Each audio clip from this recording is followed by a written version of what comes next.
Welcome once again. Now, gunmen have reportedly abducted Christian Ike, a Reverend Father at St. Mathew's Catholic Church in Ajalli Parish, Orumba North local government area of Anambra State.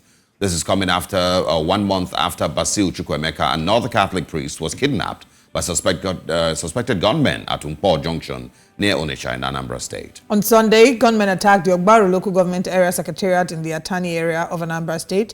And our police spokesperson in Anambra, Tochukwu Ikenga, said vigilantes repelled the gunmen before the response team arrived.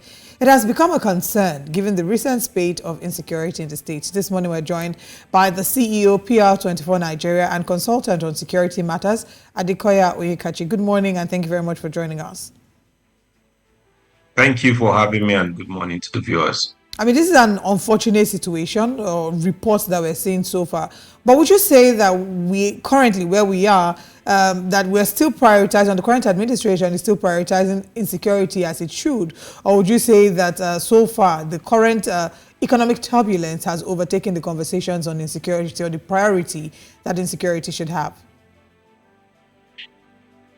I would answer you in the words of Professor Chukwuma Soludo at the just concluded platform event by asking you who sent you to me. Probably tell them you did not see me.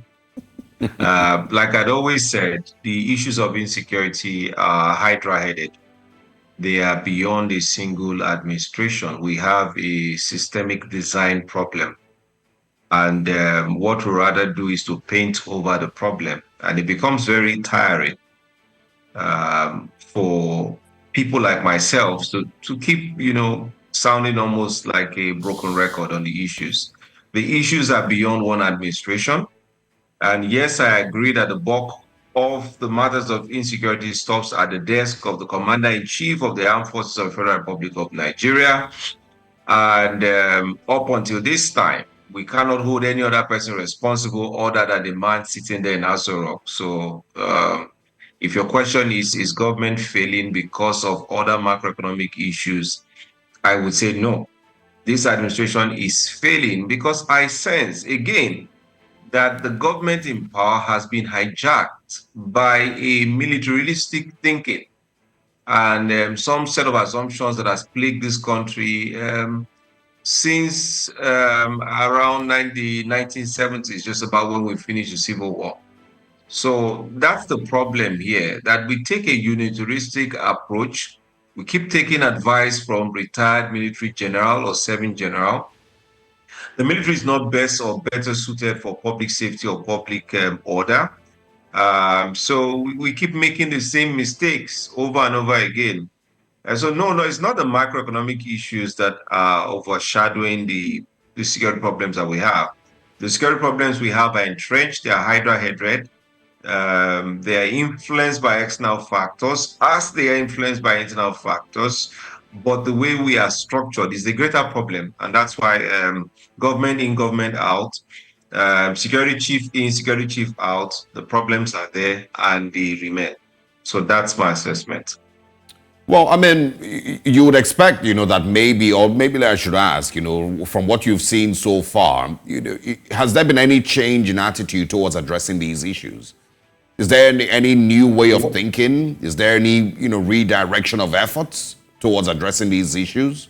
Or do you think that where we are now is that we've just accepted that this is the way that things are across Nigeria and anybody could be attacked or kidnapped in any part of the country and, well, this is where we are? Well, you're asking if I have seen anything to suggest a change. I go back to my initial statement that there's a seeming hijack by a think tank that assumes that they know all about security. For example, you journalists also make the mistakes. If you have subject on security you want to talk about, you will first call a retired major general serving maybe general because the term general is very high sounding. We have non-combatant generals, we have combatant generals, we have generals who are in the intelligence corps, signals corps, engineering corps, finance corps. That doesn't make them subject matter experts when it comes to issues of security. The problems we're dealing with here is public safety. And public safety, drawing from a 2019 strategy document that we have that says that human security would be the basis upon which we do security, national security going forward in Nigeria. But the people who themselves wrote the document perhaps don't understand fully the rigors that involves in implementing that strategy, and how that the issues of security don't just lie only with the security chiefs themselves, but it's an all of society problem, all of government problem. It's a constitutional problem, as it is also a political problem. So if you're asking if we have seen any change, no, we have not seen any change, because the assumption that is held by all of society is still the same thing, that the president is ultimately responsible for security because the constitution enthrones him that power. It's a constitutional problem. It's a society problem because the governors themselves seek to absolve themselves of the responsibility of being the chief security officer of their states. They would then fall back to the constitution. But if they want to mobilize and flex political power in their states, they can. Case in point, you can look at what's happening between erstwhile governor of Rivers State and current governor of Rivers State to know how powerful the governors are. So there is nothing that has changed yet. It's again the same sing-song we have over and over again. Nothing has changed in thinking. Nothing has changed in approach. We now have an NSA who some of us campaigned for. We campaigned for a civilian NSA because we wanted to separate the military from dictating the terms of how we do national security, to having a policy-driven approach to national security. But seemingly, I'm not sure what the focus of this current NSA is, but he seems to be lost at some point, not being clear-minded or clear-headed as to what he wants to do. The NSA basically is a coordinating officer of the Federal Republic of Nigeria on matters of intelligence. His domain of authority, primarily per the Constitution, is limited to supervising the DSS, the NIA, and I think the DII. Just the major intelligence agencies, and advising an advisor to the president, not someone who has command to the point that he's dictating to the military what to do or what not to do, dictating to paramilitary agencies what to wear or what not to wear, delving into matters of cybersecurity. So we've now over-cocooned the NSA in too many things that goes beyond the remit of policy and advice, which the office of the NSA should be doing. So there are a number of structural problems, really. So no new thinking. My answer, sorry for the lengthy rant. Yeah, I mean, I understand that. We tire a bit of the same talk. It's all talk. We're all in a rocking chair, applying force, no motion. Yeah. I mean, I understand that, and of course, keep in mind that we also have been hearing regular reports of, people being killed in northern Nigeria, about 50 here, 30 here, and kidnappings, of course, still going on in those parts, so obviously there's not very much that has been improved, but, talk about it on the requirements that you would expect from the policing itself, without bringing in the army now. Is there any requirements or any I don't know, is there something else that the Nigerian police force itself could do at this point that maybe would have assisted the situation? No, nothing else. Asking the police to do more than what they are doing is us being very uncharitable and unfair to the police.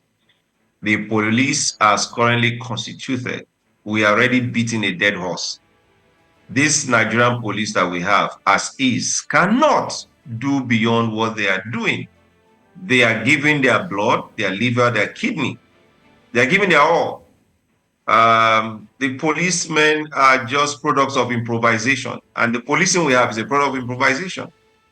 A case where we cannot fully operationally run the 1,400 and something divisions we have across the country.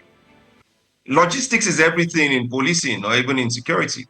You cannot fuel the vehicles, you cannot maintain the vehicles, you cannot maintain the office space, you cannot provide stationaries, you can't run the stations that we have. How then do you expect them to do policing? There are welfare issues of the policing, there are operational challenges. You have what they claim now about 370,000. We've always held that it's about 300,000. something thousand policemen. Half of them are statutorily also protecting private interests, because this private interest is what drives and fuels the GDP of the Nigerian economy. Yeah. So the police are challenged. What more can they do? What we need in this case is a state police. Yeah, well, I mean, that would require some level of constitutional amendment, that would maybe take the next, which the governors themselves do not want to do. Recall that then President Buhari attempted to rework, to give powers to the governors. The governors, through their House of Assembly, rejected the state police on the claim, some of them, that they cannot pay for state police. As they're also claiming now that they cannot All right, pay quickly, the minimum in 30 wage. seconds, Mr. Mikachi, in 30 seconds, please, because we need to wrap up. Talk about it from the Anambra State perspective or from the southeastern perspective. What does your crystal ball show you as to what the situation is in the southeast? The situation in Southeast is improving. It's not yet Uhuru. The governors have shown, look at the case of Apia, for example. That incident occurred. There's a 25 million bounty put out there for the assailants. The Anambra State governor has been very clear-minded, very firm on the fact that without security, you cannot have prosperity and development. So I think the political language is changing. The people themselves are tired, though there is the emotive leaning towards the ideals of Biafra. But listen, people's livelihood cannot continually be threatened, and people live in fear constantly. So I think that the political economy is tiring of some of the excesses of some of these actors.